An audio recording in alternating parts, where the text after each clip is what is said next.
This is the beginning of Part 4 of Introductory Macro. Part 3 was about long-run growth, the process that took us from this to this to this. The story had to do with innovation, investment, and resources. Changes in our ability to transform resources to suit our purposes, and access to those resources. As we increased our abilities to collect and transform resources, our economies grew. But even if an economy has a certain level of ability, that doesn't necessarily mean it will use all of that at any given time. In particular, we don't always make use of all the people who are willing and able to work. The economy alternates between booms or expansionary periods when the GDP is growing relatively fast and employment is high, and busts or recessions or contractions when growth slows and there's less employment. Part 4, starting here, is about these contrasting periods of expansion and contraction, how they happen, and what policy tools there are to try to reduce the impact of the downturns. This chapter introduces the circular flow model, the workhorse of understanding the dynamics of contraction and expansion. The next chapter looks briefly at the nature of recessions, then uses the model of aggregate supply and aggregate demand to distinguish between recessions caused by supply-side factors and those resulting from demand-side effects. The two chapters after that introduce monetary and fiscal policy, the basic tools for dealing with recessions. They're followed by a consideration of the problems that beset policy for dealing with business cycles. Back to this chapter. We'll start by deriving the circular flow model from ideas that we've already been using. First, simplify the whole economy down to just firms and households.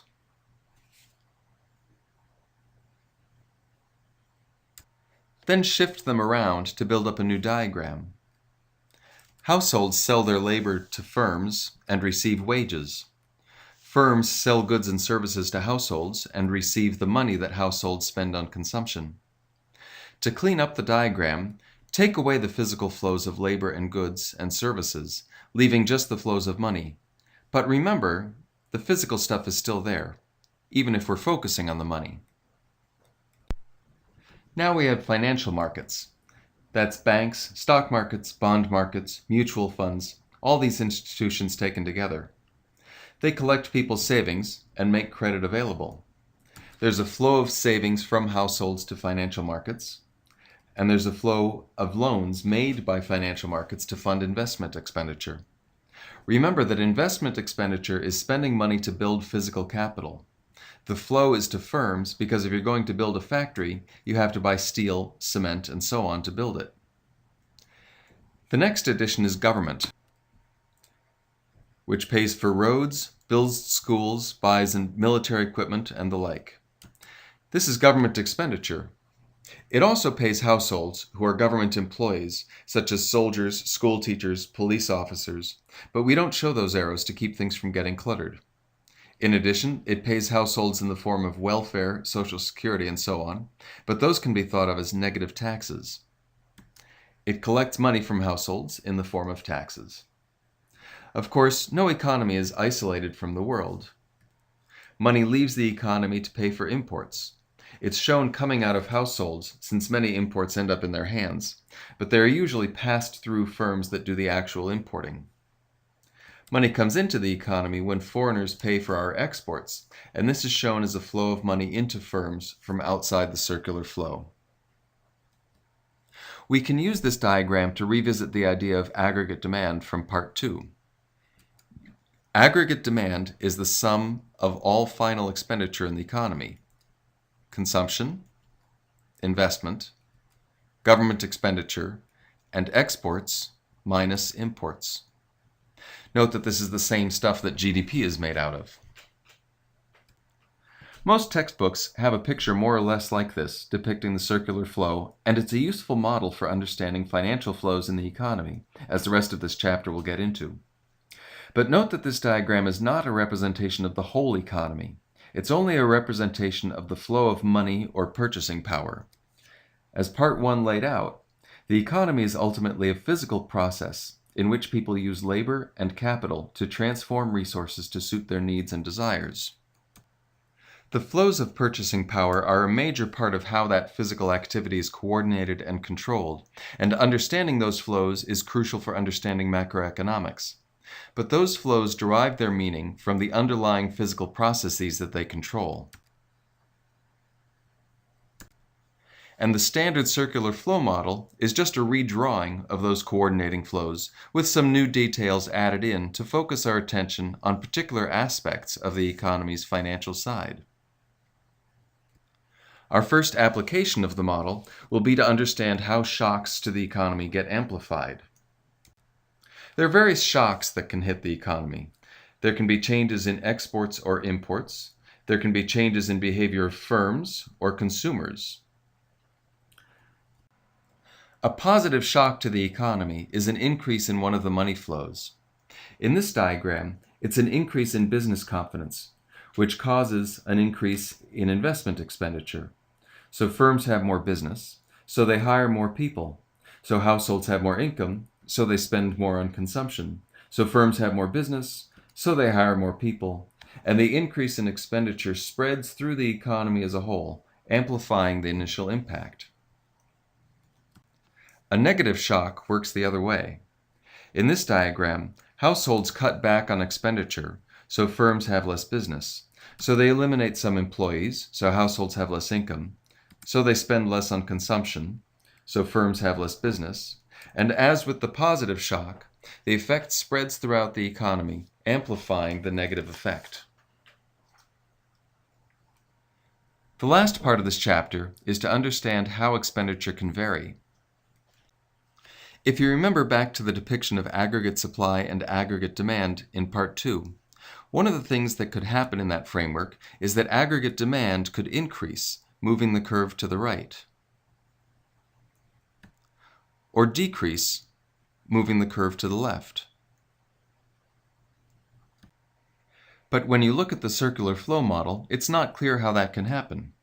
Sure, the flow of payment for exports comes into the model from outside, and the flow of payment for imports leaves the model. But all the other arrows just flow from one part of the model to another. Except for exports and imports, how is the level of aggregate demand supposed to change? It turns out that there are mechanisms in financial markets and in government finance that allow this variation.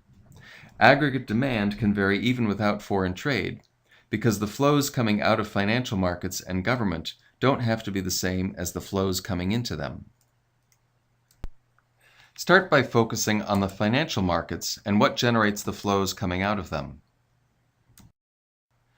These markets receive a flow of saving from households that spend less than their income.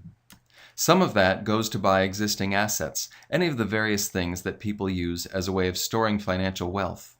But if you're buying an existing asset, someone else must be selling it, so they get the money you're spending. And maybe they're withdrawing savings, just as you're putting savings away. We also have firms repaying their debts, and households too. And those debt repayments reduce the stock of existing assets. Remember, a debt is someone's promise to pay you. That promise to pay is worth something, so it's an asset. Once they fulfill that promise, the promise ceases to exist, so the asset is likewise eliminated. At the same time, banks are extending new credits, thereby creating new assets, new promises to pay. These credits are created to fund borrowing by businesses and by households. Now focus in on just some of the flows in and out of financial markets.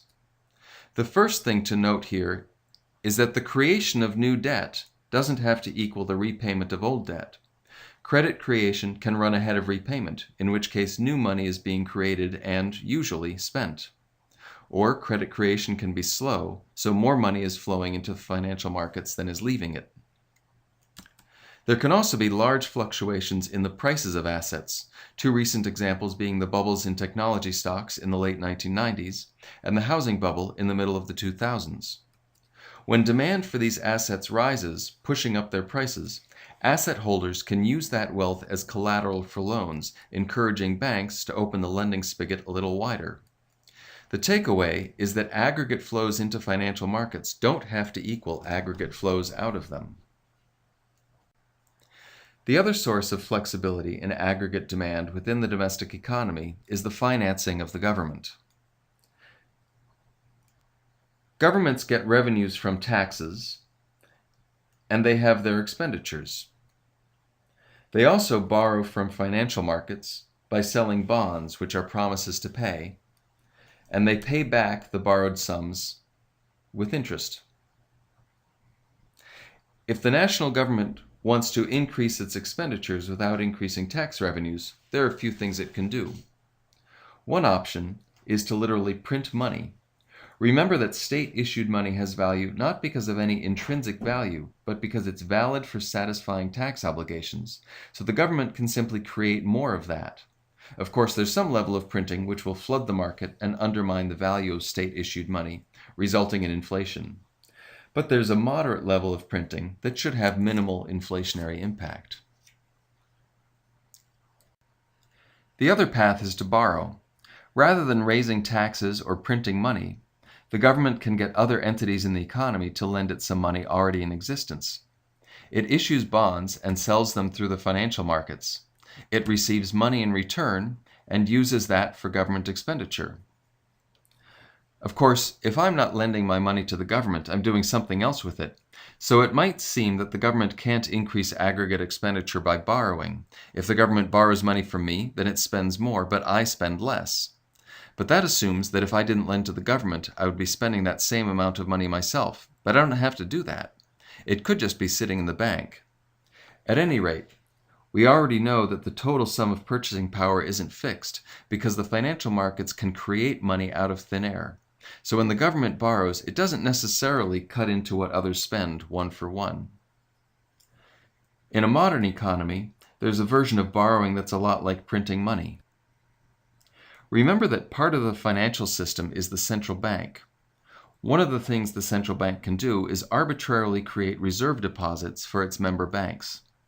It can do something similar for the national government because the government, like the country's banks, has deposits at the central bank. The government issues bonds to borrow money, but instead of selling them on the open market to whatever private individual wants to lend to the government, it sells them to the central bank. The central bank pays for them by simply increasing the balance in the government's accounts. The government then uses this money for its expenditures. Money has been created, but in the modern electronic way, rather than by physically printing. The important thing is to realize the flexibility in the process being described in the circular flow model. It can respond to shocks from abroad with changes in imports or exports, but it can also account for changes in spending generated within the domestic economy. In the next chapter, we'll use that observation, together with the understanding of aggregate supply, to look at the causes of recessions.